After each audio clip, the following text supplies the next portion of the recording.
आ गई है। पश्चिम बंगाल चुनाव में बांग्लादेश की एंट्री हो चुकी है। पश्चिम बंगाल के विधानसभा चुनाव में बांग्लादेश के घुसपैठियों का एक बड़ा मुद्दा रहा जो बीजेपी ने उठाने की कोशिश। और अब बांग्लादेश के सांसद अख्तर हुसैन जो बयान दे रहे हैं, बांग्लादेश की संसद में उन्होंने कहा कि अगर पश्चिम बंगाल में बीजेपी जीतती है तो यह बांग्लादेश के लिए चिंता की बात हो। अख्तर हुसैन ने कहा कि अगर बीजेपी जीतेगी तो अवैध बांग्लादेशियों को वापस बांग्लादेश में भेज दिया जाएगा, जिसकी वजह से बांग्लादेश में क्राइसिस होगा।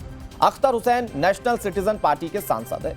अख्तर हुसैन क्या है पश्चिम बंगाल की सियासत में, ये सब जानते हैं क्योंकि वो बांग्लादेश के सांसद, लेकिन बांग्लादेश के चुनाव को लेकर वो टिप्पणी कर रहे हैं। वो कह रहे हैं बीजेपी जीतेगी तो दिक्कत हो। तो क्या वो ये इस बात को एडमिट कर रहे हैं कि पश्चिम बंगाल के अंदर बांग्लादेशी हैं और बड़े पैमाने पर हैं कि जो वापस भेजे गए तो दिक्कत हो जाएगी? हमारे साथ अभिषेक है, मैं अवधेश सर आ रहा हूं आपके पास। अभिषेक है हमारे साथ। अभिषेक का बांग्लादेशियों के घुसपैठ का मुद्दा बीजेपी ने पूरे चुनाव में उठाया और यह कहा कि अगर सत्ता में आए तो घुसपैठियों को बाहर भेज दिया जाएगा। बांग्लादेश से रिएक्शन आना शुरू हो गया, तो ये इस बात को क्या प्रमाणित नहीं करता है कि बांग्लादेशी घुसपैठिए हैं और ये बांग्लादेश भी जानता है कि पश्चिम बंगाल के अंदर ये घुसपैठिए एग्जिस्ट करते हैं बड़े पैमाने पर?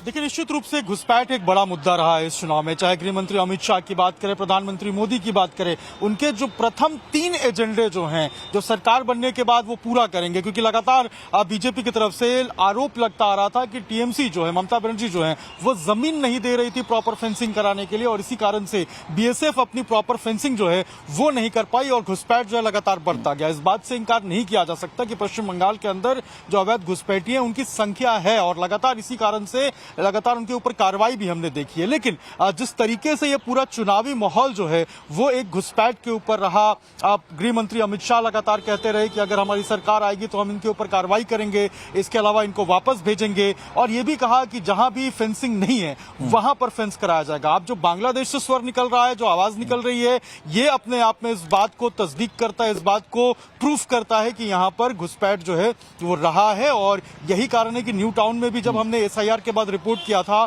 तो वहां भी कई सारे लोग जो है अपने घर छोड़कर चले गए थे। बताया गया था कि वो कोई मालदा से आया था, कोई किसी और सुंदरबन से आया था और हमने देखा था कि जब उन बॉर्डर्स पे जाकर हमने उनसे पूछा तो उन्होंने कहा कि हम नदी के रास्ते जो हैं वो पश्चिम बंगाल में इंटर किए थे और यहाँ पर कुछ बिचौलिए थे जो पैसे लेकर उनको पार उस एसआईआर में 90 लाख नाम कटना और 27 लाख कोर वोटर्स का हटना, ये बहुत सारे सवाल खड़े करता है। अब अवधेश सर बहुत जल्दी से, क्योंकि अभी बड़ी खबरें आ रही है, मुझे उसका रुख करना होगा एक बहुत जल्दी से, क्या ये जो एसआईआर में नाम कटे ये बांग्लादेश को डरा रहा है क्या कि इतनी बड़ी तादाद में हो सकता है कि बीजेपी सत्ता में आए तो इनको भगा दे? और फिर क्या ये जो बांग्लादेशी सांसद है वो ऑथेंटिकेट नहीं करते कि बांग्लादेशी घुसपैठिए पश्चिम बंगाल के अंदर हैं? नहीं, वो तो भारत की सरकार ने यहाँ के दूतावास को, जो बांग्लादेश का हाई कमीशन है, उनके सामने अपनी बात बार बार रखी है, बताया भी है बुलाकर क्या स्थिति है। जब बांग्लादेश ने पूछा उनको भी बताया गया है। बांग्लादेश सामान्यतः इसको स्वीकार नहीं करता है, लेकिन सिटीजन्स पार्टी तो उस काल में पैदा ही हुई थी जबकि वो ममता जो बेगम खालिदा शेख हसीना वाजेद के विरुद्ध जो आंदोलन था उसमें वो पार्टी पैदा हुई, जिस पार्टी ने पूर्वोत्तर को खत्म होने की बात की थी आपको, और उसकी बड़ी भूमिका रही है उसमें। उसके एक कार्यकर्ता की हत्या भी हो गई और वो हत्या करने वाले बाहर रहे हैं। तो वो एक आक्रामक पार्टी है।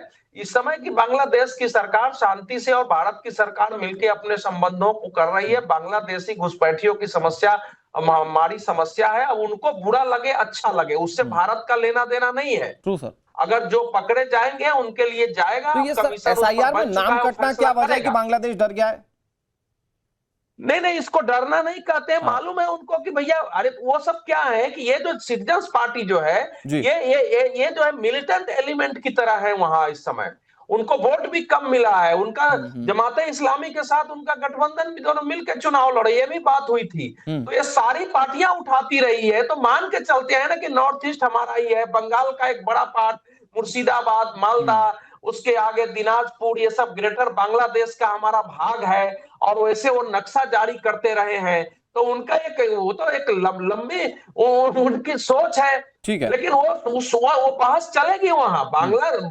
कोलकाता के चुनाव में बांग्लादेश के बड़े एलिमेंट्स की भूमिका रहती है, वही नहीं असम के चुनाव में रहती है, त्रिपुरा के चुनाव में रहती है। वो कोई अकेले पश्चिम बंगाल का विषय नहीं होता है। वहां के जो बहुत सारे एलिमेंट्स हैं और इधर संबंध भी है। आप हमारे बिहार में जाएंगे तो मुजफ्फरपुर, बेगूसराय, सबके लोग, मुंगेर के लोग, बंगाल से लगे हुए, ठीक है। अजय सर, मैं फिर उस पर बात कर रहा हूं आपसे, मैं इस पर फिर बात करता हूं। मैं बहुत जल्दी से सैयद जवाद भाई, क्योंकि वो लगातार विरोध करते रहे, तो एक पॉजिटिव पॉइंट, अगर भारतीय जनता पार्टी जीतती है तो घुसपैठिए वापस जाएंगे, और उसी बात का डर या खलबली बांग्लादेश में मची हुई है। सैयद जवाद भाई, कम से कम एक पॉजिटिव तो होगा ना, क्योंकि आप पॉजिटिव बोलते नहीं है मौजूदा बीजेपी सरकार के लिए। मैं बोलता हूं तो इल्जाम है मुझ पर बगावत का, मैं बोलता हूं तो इल्जाम है मुझ पर बगावत का। मैं अगर चुप रहा तो बड़ी बेबसी सी होती है। आप और चुप रह जाएं। ठीक है, अब सभी लोग चरण वंदना में लगे हुए हैं। मैं लेकर के, मैंने तो कहा तंत्र के तांत्रिक दिन भर जो है लगे रहते हैं चरण वंदना में। कुछ लोग तो हों जो सरकार की आलोचना कर सके। अच्छा सैयद जवाद भाई, ऐसा तो नहीं कि बीजेपी के विरोध में भाई घुसपैठियोयों को वापस भेजने वाली बात कह दी, अब आप बांग्लादेश के सांसद पर के खिलाफ तो नहीं बोलने लगेंगे कि नहीं वो गलत बोल रहे हैं, झूठ बोल रहे हैं? ऐसा तो नहीं करेंगे? देखिए, घुसपैठिए हम भी कह रहे हैं, मुद्दा है। हाँ, और घुसपैठियों को भारत में नहीं रहना चाहिए। सैयद जवाद भाई, वो अगर बीजेपी की सरकार आने पर घुसपैठियों के वापस बांग्लादेश भेजे जाने की बात कह रहे हैं, तो इसका दूसरा मतलब ये भी ना कि टीएमसी आएगी तो वो बांग्लादेशी वहीं रहेंगे। वो आश्वस्त है इस बात के लिए। सुनिए, भारतीय जुमला पार्टी है, इनके जुमलों पर मत जाया करिए। भाई बांग्लादेश के सांसद ने बोला है, बांग्लादेश के सांसद ने बोला, बीजेपी के सांसद ने नहीं बोला है। अरे इसमें बीजेपी कहाँ है? तो बांग्लादेश का सांसद जो है खड़ा होकर दिल्ली के अंदर चुनाव हुए तब ये बांग्लादेशी घुसपैठियों को निकाल रहे थे, कितने निकाले? उसके अरे बाद भाई अभी तो खलबली मची है बांग्लादेश में। अभी जब अरे भाई हरियाणा में चुनाव हो रहे थे बांग्लादेशियों को निकाल रहे थे, उसके बाद महाराष्ट्र में चुनाव हुए तो बांग्लादेशियों को निकाल रहे थे, फिर छत्तीसगढ़ में भी निकाल रहे थे। कितने निकाले? और शेख हसीना को यहाँ छुपाए रखा हुआ है। अरे भाई देखिए, ऐसा है, आप जितने राज्यों का नाम ले रहे हैं, यहां से अगर घुसपैठियों को निकालने की बात हुई तो कभी दूसरे देश में खलबली नहीं मची, बांग्लादेश में मच गई है। बहुत जल्दी से अवधेश सर कुछ कहना चाह रहे, 10 सेकंड फिर मैं बीजेपी के पास जा रहा हूं। अरे अवधेश सर, मैं ये कह रहा हूँ कि जब बात या कोई भी है, घुसपैठिए बड़ी समस्या है। अगर देश की सरकारें उनका आधार कार्ड बनवाएंगी, देश की सरकारें उनका वोटर आई कार्ड बनवाएंगे, उनको निवासित बनाएंगे, उनके पक्ष में खड़ी होंगे, तो निकालना जरा कठिन होता है। और पश्चिम बंगाल का 24 परगना और तो उसका केंद्र बना हुआ है, जब बात तुमको मालूम होना चाहिए। और इसीलिए प्राइम मिनिस्टर ने 15 अगस्त के भाषण के बाद एक डेमोग्राफिक कमीशन बना दिया है। वो हाई पावर कमिटी है जो कि समझ रही है, और एक लॉन्ग टर्म इसका इलाज करना पड़ेगा। और लॉन्ग टर्म इलाज के लिए बड़े हैं कि एक दो पकड़ में दिल्ली में भी आते हैं, उनको जाकर ठेल दिया जाता है, लेकिन वो सब समस्या का समाधान नहीं, समस्या का समाधान करना पड़ेगा। बड़ी बात क्या है, केंद्र सरकार जब सदन के अंदर यह आंकड़ा देती है कि सबसे ज्यादा घुसपैठ बंगाल के रास्ते हो रही है, तो वो घुसपैठ सैयद जवाद नहीं देख पाते, विपक्षी पार्टियां नहीं देख पाती हैं। फिर वो दिल्ली की बात करेंगे, छत्तीसगढ़ की बात करेंगे, राजस्थान बिहार की बात करेंगे। भाई सबसे ज्यादा घुसपैठ बंगाल के अंदर बांग्लादेश से। मैं आ रहा हूं सैयद जवाद भाई, आ रहा हूं बीजेपी के पास भी आ रहा हूं। बड़ी खबर आ गई है, भारतीय जनता पार्टी ने टीएमसी पर बड़ा निशाना साधा। एग्जिट पोल के नतीजों से टीएमसी बौखला गई है, टीएमसी अब ड्रामा मोड में आ गई है। शहजाद पूनावाला कह रहे हैं चुनाव आयोग ने पहले से ही जानकारी दे दी थी। दरअसल ये बात उन्होंने स्ट्रांग रूम में जो छेड़छाड़ की बात या आरोप लगाया जा रहा था टीएमसी की ओर से, उस संबंध में कही है। शहजाद पूनावाला क्या कह रहे हैं, जरा सुनिए। जब से एग्जिट पोल्स आए हैं और ये स्थिति साफ बनती जा रही है कि बंगाल में पहली बार भारतीय जनता पार्टी की सरकार बनने वाली है और टीएमसी की बहुत बुरी हार होने वाली है, तब से टीएमसी ट्रिपल डी में चली गई है। डी से डिनायल में है कि ऐसा हो ही नहीं सकता, डी से डाइवर्जन करने की कोशिश कर रही है, ध्यान भटकाने की, और डी से ड्रामा मोड में आ चुकी है। और इसीलिए कल जिस प्रकार से स्ट्रांग रूम के बाहर ड्रामा किया गया उनके मंत्री और उनके एक विधायक प्रवक्ता के द्वारा, इलेक्शन कमीशन ने पूरा क्लैरिफिकेशन पहले ही दे दिया था कि किस प्रकार से सभी कैंडिडेट्स को बताया गया था कि पोस्टल बैलेट्स का सेग्रीगेशन 4 बजे होना है। बाकी के जो स्ट्रांग रूम्स जहां पे ईवीएम रखे हैं उसको ना छुआ गया, वो सुरक्षित है, उस सबको दिखाया गया। ये टीएमसी को बात पूरी तरह से मालूम थी, फिर भी टीएमसी वहां पर जाकर एक प्रकार से माहौल बनाना चाहती है। इसको मैं कहता हूं प्री पोल एक्सक्यूज। वैसे तो चुनाव हारने के बाद लोग एक्सक्यूज बनाते हैं, इसलिए हारा उसलिए हारा, ताकि अपने आप को बचा सके। यहां पर क्योंकि उनको पता है कि चुनाव हार रहे हैं, तो प्री पोल एक्सक्यूज जैसे राहुल गांधी बनाते हैं वैसे बनाने की कोशिश है। अब 2 दिन पहले अभिषेक बैनर्जी ने ट्वीट करके कहा कि सेंट्रल फोर्सेस ने एक बुजुर्ग व्यक्ति को पीट पीट कर मार दिया। उसका पूरा वीडियो सामने आ चुका है कि वो व्यक्ति नेचुरल डेथ की वजह से वो मर गए, उसके ऊपर कुछ नहीं बोला। और इसी प्रकार के कई सारे हिट एंड रन एलिगेशंस वो लगाते रहेंगे, क्योंकि टीएमसी हड़बड़ाहट में है, घबराहट में है, तिलमिलाहट में है और आने वाले दिनों की ये सुगबुगाहट है। शहजाद पूनावाला नए नए शब्दों के साथ, कुछ क्रिएटिव शब्दों के साथ निशाना साधते हैं विपक्षियों पर, और उन्होंने निशाना साधा। उन्होंने 3D और प्री पोल एक्सक्यूज जैसी बड़ी बातें कही, लेकिन कुणाल घोष ने कैसे चुनाव आयोग को निशाने पर लिया, जो कल धरने पर बैठ गए थे, आपको वो सुना देते हैं।